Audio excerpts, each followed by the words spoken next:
Bonjour à tous et bienvenue à ce nouveau café lecture, premier café lecture de 2022. Donc j'en profite pour vous souhaiter, avant de commencer, tous mes vœux et enfin tous nos vœux de la part du réseau de recherche et innovation paramédicale pour 2022, en espérant que ça soit une année riche en projets de recherche paramédicaux. Du coup, Sophie Chenel et Servan Vastral vont inaugurer en fait cette nouvelle année avec un beau projet que je leur laisserai le soin de présenter. Voilà, comme d'habitude, je vais juste prendre la parole quelques petites minutes pour ceux qui n'ont pas l'habitude du webinaire pour expliquer le fonctionnement technique de l'outil. Pour info, vous retrouverez en fait les coordonnées, enfin voilà, la fiche d'identité de Sophie Chenel qui porte le projet sur la carte interactive du réseau gogocarto.fr avec voilà, son profil de chercheuse. Donc, le webinaire est en écoute seule, vous ne pouvez pas prendre la parole.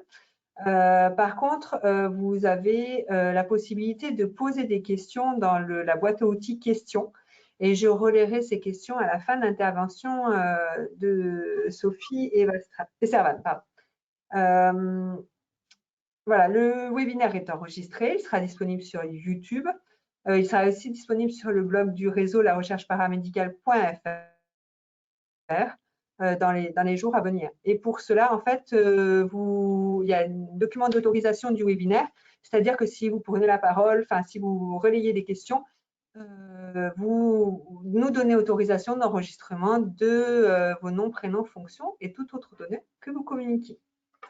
Voilà, je ne prends pas plus la parole, je laisse du coup maintenant la parole à Sophie et Servan. Alors, un petit instant, je leur passe le micro. Bonjour, je m'appelle Sophie Chesnel et avec ma collègue Servan Vastral, nous allons présenter notre projet qui s'appelle Music Sleeve.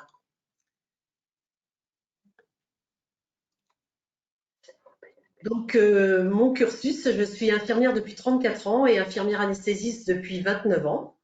Depuis 2015, je suis également présidente de l'association des petits doudous de Saint-Naze, qui est une association qui améliore l'accueil et diminue le stress de l'enfant qui doit être opéré. À partir de 2016, dans le cadre de cette association, on a commencé à utiliser MusicCare. Et en 2017, je me suis formée à l'hypnose à Émergence à Rennes. Alors pourquoi la musique dans les soins? Tout d'abord, j'étais infirmière en réanimation et on avait fait intervenir une psychothérapeute, donc avec des résultats très intéressants. Et également, on proposait aux familles d'apporter les musiques que les patients avaient l'habitude d'écouter chez eux pour pouvoir leur passer au cours de leur séjour. Ensuite, quand j'étais à l'école d'infirmière anesthésiste, j'avais lu un article sur un médecin anesthésiste de Rennes qui endormait des enfants en musique et j'avais donc demandé à faire un stage. Malheureusement, ça n'avait pas abouti, mais donc la musique était vraiment au cœur de mes préoccupations professionnelles. En 2014, grâce à un élève IAD, j'ai découvert MusicCare, dont on va vous parler plus amplement tout à l'heure. Et en 2016, toujours dans le cadre de notre association des petits doudous de Saint-Naze, on a décidé de souscrire à ce programme pour le proposer aux adolescents. Et donc depuis, on l'utilise largement. Donc le contexte, on s'est intéressé à l'obésité, ce qui est un problème majeur de santé publique. En effet, en 2016, l'OMS a recensé 650 millions de personnes adultes obèses dans le monde. On s'est également intéressé à la sleeve gastrectomie, qui est une intervention qui consiste à retirer les 2/3 de l'estomac pour laisser place à un tube vertical où les aliments vont passer rapidement dans l'intestin. Et il s'ensuit une perte de poids de 45 à 65% dans les 2 ans qui suivent l'intervention. Donc, la prise en charge des patients obèses en anesthésie est assez complexe.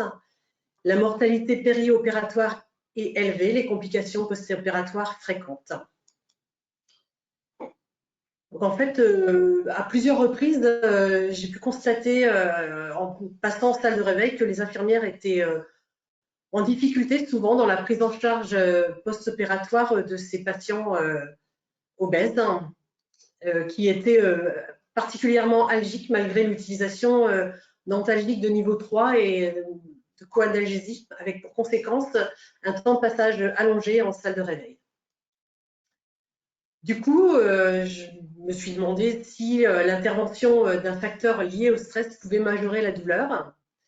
Donc, je me suis un peu intéressée au profil de ces patientes qui, pour la plupart, étaient des femmes jeunes ayant des enfants à élever et auxquelles on demande de prendre la responsabilité de se faire opérer. En effet, ce n'est pas comme en urgence où on n'a pas le choix, il faut être opéré. Là, c'est un choix et on sait qu'il n'y a pas de chirurgie sans risque. Donc, ça peut représenter une lourde responsabilité. Et donc, on s'est demandé si on ne pouvait pas utiliser justement ce programme de musique en pré- et post-opératoire pour diminuer l'anxiété de ces patientes et par voie de conséquence diminuer la consommation de morphinique en post-opératoire immédiat et améliorer leur confort psychologique. Donc, Musicare, donc il faut savoir que c'est un programme qui a été spécialement conçu pour les soins. Et donc, tous les morceaux de musique ont été spécialement composés pour le programme, de façon à ce que les patients n'aient pas entendu la musique auparavant et ne puissent pas y associer des émotions ou des événements désagréables. Donc, le principe, c'est donc de proposer des morceaux de musique dont le rythme, le nombre d'instruments et le volume diminuent progressivement. Et on a observé une diminution des rythmes cardiaques, respiratoires et de l'activité cérébrale. Donc typiquement, ce qu'on utilise pour la relaxation, ce sont des séquences en U, et ce U représente justement la diminution des rythmes de musique, avec une réaugmentation progressive pour un retour à un niveau moindre que de celui dont on est parti. Du coup, on a décidé de réaliser un test sur 3 patientes. On a créé un protocole de soins et il s'est avéré que ces 3 patientes se sont réveillées particulièrement détendues et confortables. Donc, je peux juste vous raconter le cas d'une patiente particulièrement anxieuse qui était sous antidépresseurs, qui avait pris 15 jours avant l'intervention des anxiolytiques et qui, malgré cela, est arrivée au bloc très stressée. Et avec une demande particulière, celle de ne pas se réveiller avec la sensation d'un tuyau dans la bouche, chose qu'elle avait déjà vécue lors d'une intervention précédente. Et en fait, quand je suis revenue voir plus d'une heure après comment s'était passé son réveil, les infirmières m'ont relaté qu'en fait, elle n'avait ouvert les yeux qu'à la fin de l'écoute musicale, qui a duré 1 heure, et qu'à ce moment-là, on lui a retiré son tube et qu'elle avait un large sourire et qu'elle était particulièrement détendue.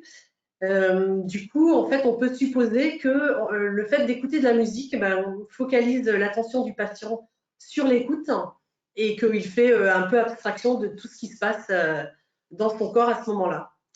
Donc, j'en ai parlé au médecin-chef de service et au cadre du bloc, et le médecin-chef de service a tout de suite adhéré et m'a même conseillé de l'intégrer dans le protocole de prise en charge de ces patientes.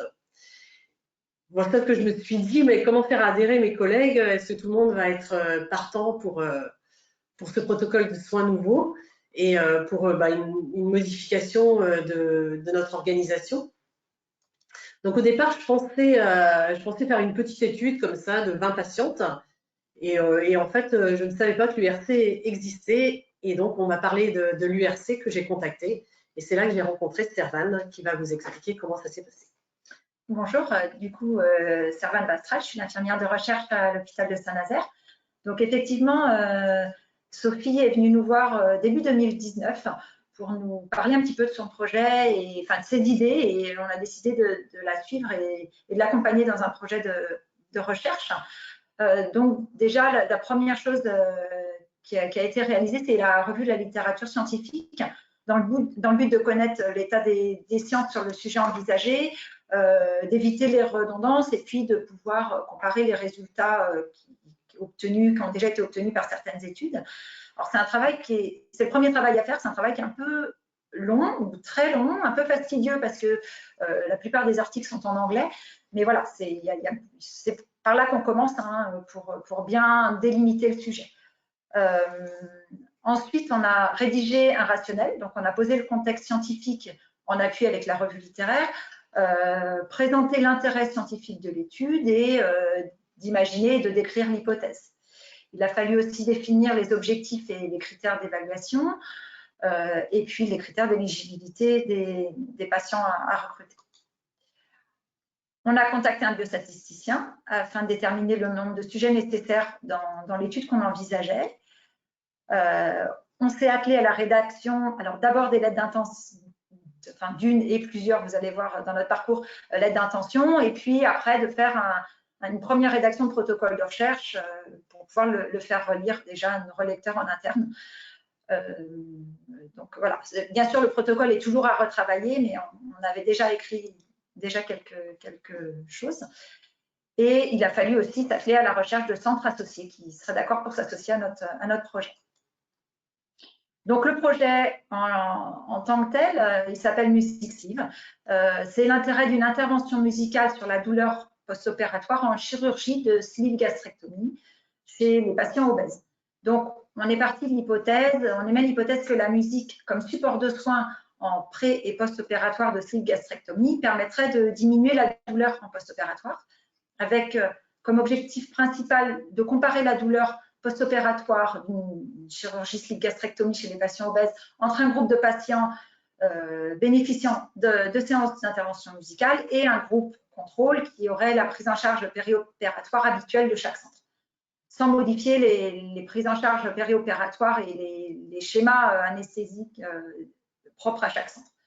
Le critère de jugement principal, on va évaluer la variation de la douleur en post-op immédiat en salle de réveil entre le bras contrôle et le bras expérimental selon le VA qui est classiquement utilisé.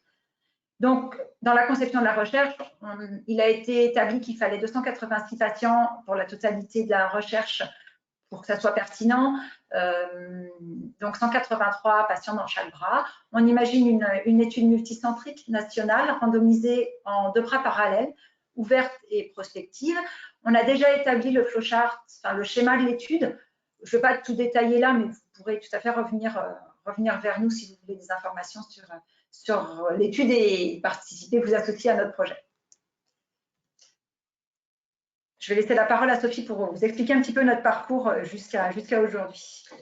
Donc, comme je vous disais tout à l'heure, avant 2009, je ne connaissais pas du tout l'URC et je n'avais jamais fait de recherche. Donc, en 2020, j'ai suivi une formation de 3 heures d'initiation à la recherche clinique à Nantes. Et en 2020, on a également rédigé notre première lettre d'intention pour la soumettre au projet du PHRIP, qui est le programme hospitalier de recherche infirmière et paramédicale. Et donc, cette lettre n'a pas été retenue. Donc, en 2021, on a répondu à l'appel à projet du JIRC Grand Ouest, où notre lettre d'intention n'a pas été retenue non plus. On a soumis pour la 2e fois notre projet au PHRIP 2021. Et là, en fait, notre lettre d'intention a été retenue, ce qui veut dire que notre sujet est présélectionné. Sinon, j'ai participé en tant qu'orateur à la journée de la recherche du CH de Saint-Nazaire et également j'ai assisté aux journées francophones de la recherche en soins à Angers. Et donc pour 2022, j'ai un programme de formation à la rédaction d'un protocole qui est prévu et donc je vais participer avec ma collègue à la rédaction du protocole MusicSieve pour la soumission au PHRIP. Donc les difficultés de la démarche, donc malgré la précieuse aide apportée par l'URC, il faut intégrer la méthodologie de la recherche qui est assez pointilleuse, rédiger un protocole qui répond également à des critères très précis, obtenir l'adhésion de ses pairs parce que donc, cette étude demande en fait une modification des pratiques, une nouvelle organisation. Il ne faut pas se décourager parce qu'effectivement, ça prend pas mal de temps et que les lettres d'intention ne sont pas forcément retenues. Savoir présenter oralement son projet, et ça, c'est pas non plus évident parce que c'est un exercice auquel on n'est pas aguerri. Et donc, ça a aussi un impact sur le temps personnel parce qu'effectivement, notamment peut-être la recherche littéraire prend pas mal de temps. Les intérêts, c'est d'entrevoir une amélioration du confort des patients, mais également une reconnaissance d'une alternative au traitement médicamenteux. C'est aussi pouvoir apporter toujours plus de bienveillance dans l'approche du patient. On espère que ça peut aussi avoir un potentiel éducatif, c'est-à-dire peut-être faire découvrir aux patients une approche différente pour se soulager et puis se dire que peut-être qu'il pourra l'utiliser ultérieurement. C'est aussi stimulant, parce que c'est une ouverture sur la connaissance, un approfondissement du sujet. Et c'est également une ouverture sur l'échange. Donc, une rencontre avec l'URC, pas mal de rencontres et de découvertes par le biais des congrès. Et puis également, ça va nous permettre peut-être de rencontrer d'autres centres et d'autres pratiques. Enfin, ça permet d'aborder aussi son métier sous un angle différent, donc celui de la réflexion. Donc, en conclusion, ce que j'aimerais dire, c'est qu'il faut oser se lancer. Parce que aussi, on n'est pas tout seul. En fait, c'est vrai que l'URC apporte une aide précieuse. Il ne faut rien lâcher quand on croit à son projet et s'armer de patience. Et en fait, ce que j'avais surtout retenu, c'est qu'en recherche, si ça ne fonctionne pas, il faut considérer le problème sous un autre angle. C'est-à-dire que se dire que s'il n'a pas séduit de la façon dont on l'a présenté, il faut trouver une autre façon de le présenter pour qu'il soit plus attrayant et être plus convaincant. Voilà, merci de votre écoute. Merci de votre écoute. Alors, il y a juste une chose que j'aimerais rajouter, que j'ai oublié de vous dire, et qu'il faut savoir, c'est que, en fait, l'écoute musicale dans un lieu public est soumise à des droits d'auteur, en fait. C'est-à-dire que dès lors qu'on écoute de la musique dans un lieu public, il faut payer des droits d'auteur et que le fait d'utiliser MusiqueCare, en fait, nous dispense de ce petit souci, puisque en fait, c'est MusiqueCare qui paye directement les droits d'auteur. Et qui a produit sa musique. Et qui produit sa musique. Ses morceaux.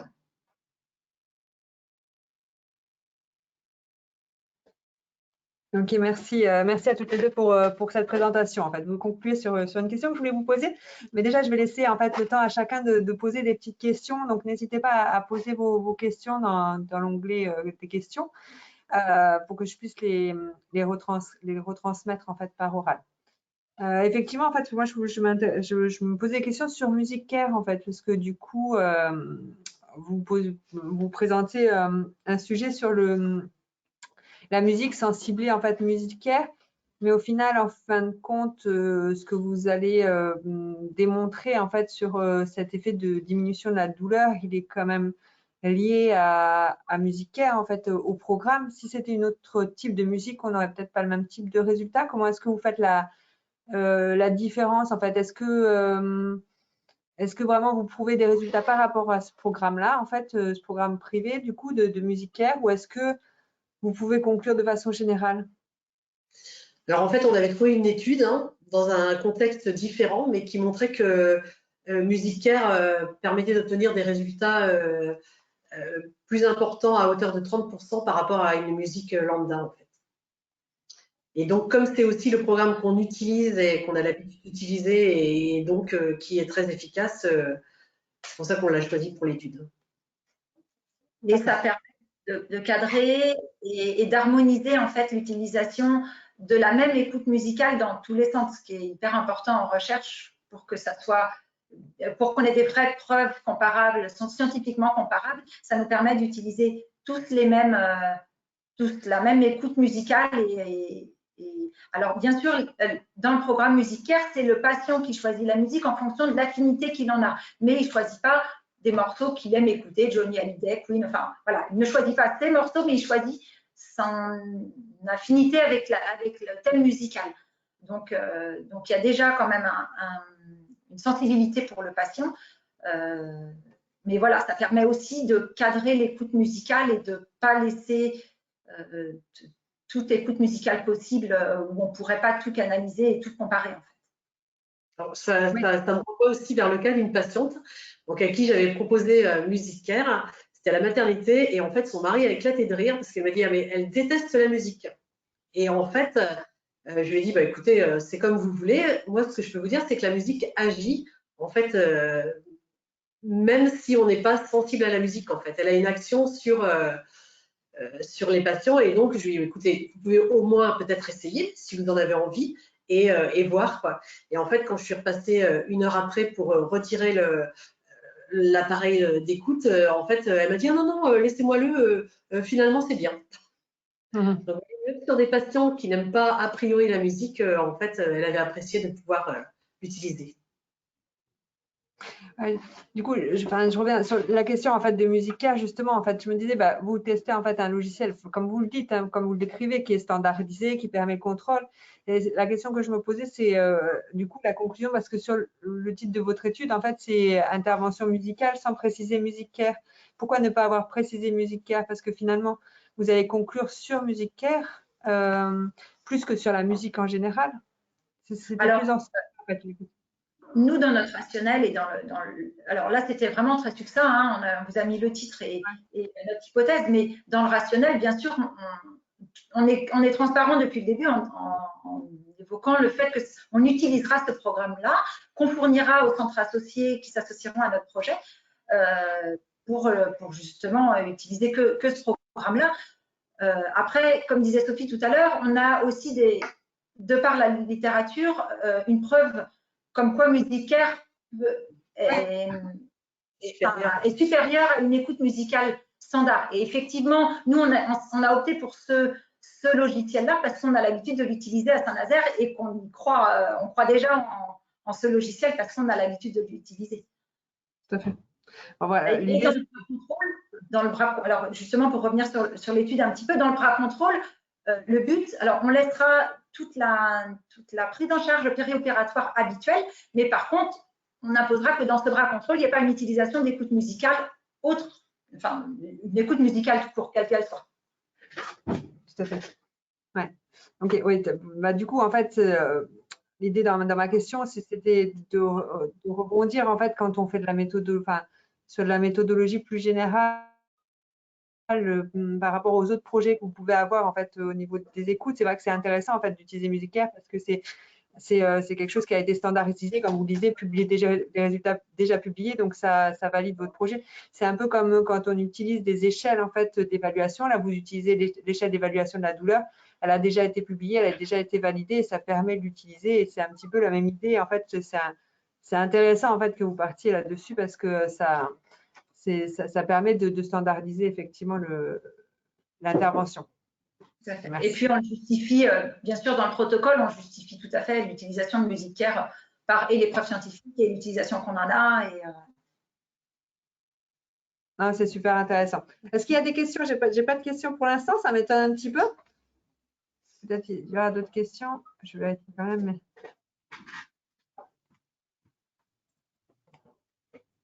Ah, c'est vrai que c'était clair. Je n'ai pas plus de questions non plus. Donc, vous, là, certains dépôts, du coup, le PHRIP, donc les dossiers complets en mars, vous espérez, en fait, là, vous continuez à l'utiliser au sein de l'établissement. Vous espérez l'ouvrir sur les autres établissements fin d'année ou quel est à peu près votre… Alors, nous, effectivement, dans l'idée, si on croise les doigts, bien sûr, si toutefois le protocole était retenu dans la version complète, on imagine une ouverture d'études pour fin d'année ou début d'année prochaine, le temps de mettre en place toutes les autorisations réglementaires et de pouvoir tout mettre en place l'étude. On a aidé de s'associer avec 10 centres quand on avait fait le tour déjà un petit peu de…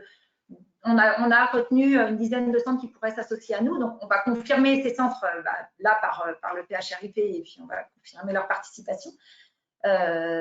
Donc, ça serait multicentrique et ouais, on imagine dans le timing un démarrage si toutefois il était retenu jusqu'au bout et qu'on avait le financement, on imagine un démarrage d'études fin d'année ou début d'année prochaine. Mais comme quoi, pour revenir sur ce qu'on disait dans le diaporama, comme quoi il faut persévérer. L'idée, Sophie, elle a utilisé la musique, elle l'utilise beaucoup dans les soins depuis longtemps. L'idée, elle l'a eue 2017-2018. Elle l'a précisé en 2019 quand elle est venue nous voir et on imagine un début d'études pour 2023. Début 2023, ça veut dire plusieurs années après l'émergence de l'idée. Donc vraiment, en fait, l'idée, c'est vraiment 2019. Hein, ouais, fin 2018, quand tu es venu nous voir tout début 2019, début janvier. Ah, d'accord, je pensais que c'était d'accord, donc 2019. Mais effectivement, voilà, il faut persévérer. Et encore, là, on a la chance d'être retenu, en tout cas, la lettre d'intention retenue dès la deuxième soumission. Il y a des fois, ça met encore plus de temps et je pense qu'il faut savoir être persévérant. Ce qui n'est pas forcément facile parce que des fois, on a envie de baisser les bras en se disant oui, c'est un peu démoralisant. Mais c'est vrai aussi, comme vous l'avez justement souligné en fin d'intervention, qu'un projet rejeté en lettre d'intention ou projet rejeté au PHAEP n'est pas un mauvais projet, c'est peut-être une mauvaise façon de l'aborder. Voilà, ça, il faut peut-être céder. Je ne sais pas, est-ce que peut-être les commentaires des jurys vous ont été utiles en fait lors de votre première version pour proposer cette deuxième? Ben, bien sûr, tout à fait. Et là, la lettre d'intention, comme elle a été proposée et retenue cette fois-ci, c'est pas du tout la même que ce qu'on a proposé au GIRS. Enfin, pas du tout. Si, bien sûr, l'hypothèse est la même, mais le schéma d'étude n'est pas le même et ça a été retravaillé à chaque fois. Par rapport à la lettre d'intention du GIRSI, on n'a pas déposé la même chose cette fois-ci, comme on n'avait pas déposé la même chose à la première soumission PHRIP. On a vraiment retravaillé à chaque fois avec les commentaires qu'on avait, les relectures qu'on a pu faire dans notre entourage en interne à Saint-Nazaire, et puis on a eu l'aide de Nantes aussi et d'Emmanuel Cartron à Nantes. Donc voilà, on a vraiment essayé de tenir compte des commentaires et de la faisabilité de l'étude et de la présenter de la meilleure manière qu'il soit pour qu'elle soit attractive et intéressante. Merci. Il y a un commentaire de Nathalie Cordon, du coup, qui dit la route d'un projet de recherche peut parfois être long, mais vous avez raison de persévérer. Beau projet, surtout en ces temps de facteurs de stress multiples. Bon courage pour la suite. Merci. Merci. Voilà. Bon, voilà, je n'ai pas plus de questions. Juste, voilà, vous n'hésitez pas si vous avez d'autres questions à les relayer. Je vois qu'il y a plusieurs personnes en fait en ligne, mais c'est peut-être très clair. Donc, les personnes reviendront peut-être vers vous après s'il y a d'autres questions. Peut-être vous avez dans l'assistance des projets, des idées de projets un petit peu proches ou similaires. Il ne faut pas hésiter à se contacter. Là, vous venez de dire, vous avez eu l'aide sur cette deuxième version d'Emmanuel Cartron à Nantes. Effectivement, en fait, le fait de multiplier en fait les personnes avec qui on discute de son projet, des fois, ça peut faire un peu peur. On a peur qu'on nous pique le projet. Sauf que c'est beaucoup, beaucoup de travail. Donc, pour piquer l'idée de quelqu'un, c'est, voilà, on vous l'avait dit, là, ça vous a pris quasiment 3 ans, en fait, pour pouvoir le monter alors que vous aviez déjà l'idée. Donc, quelqu'un qui va vous piquer l'idée, en fait, après 3 ans de travail, il aura toujours 3 ans de retard. Donc, je pense que c'est quand même intéressant d'en discuter. Donc, si là, dans l'assistance, il y a des personnes qui se posent des questions comme vous voulez être posées, peut-être sur musique care dans un autre domaine ou d'autres façons d'aborder les choses, n'hésitez pas en tout cas à voilà, nous contacter ou contacter directement Servan ou Sophie pour pour échanger sur le sujet, parce que c'est super intéressant de pouvoir échanger. Et sur le réseau, effectivement, on a toujours une écoute parce que voilà, on a un petit carnet d'adresses qui nous permet en fait de vous orienter sur des personnes qui peuvent vous relire vos projets si vous le souhaitez et vous dire ce qu'elles en pensent en toute modestie, en fait, suivant leur expertise. Et voilà, ça fait progresser les projets comme vous le montrez très très bien en fait avec cette deuxième version de dépôt de l'intention au PHAP qui a été acceptée et validée. En tout cas, on vous remercie beaucoup de nous avoir permis de le présenter ici. J'espère que voilà, ça permettra de diffuser en fait tout ce super travail et que ça vous facilitera après la mise en place et puis l'échange d'expertise. Je vous remercie en tout cas vous aussi d'avoir accepté en fait de le présenter. C'est pas un exercice qui est facile de se mettre voilà, de présenter de synthétiser et de présenter son travail. Donc merci beaucoup de votre intervention et s'il n'y a pas d'autres questions, on va clore ce webinaire et je vous souhaite plein de bonnes choses en fait pour ce dépôt de projet complet pour début mars. Bon courage. Merci. Bon courage. Au revoir. Bonne journée à tous. Au revoir.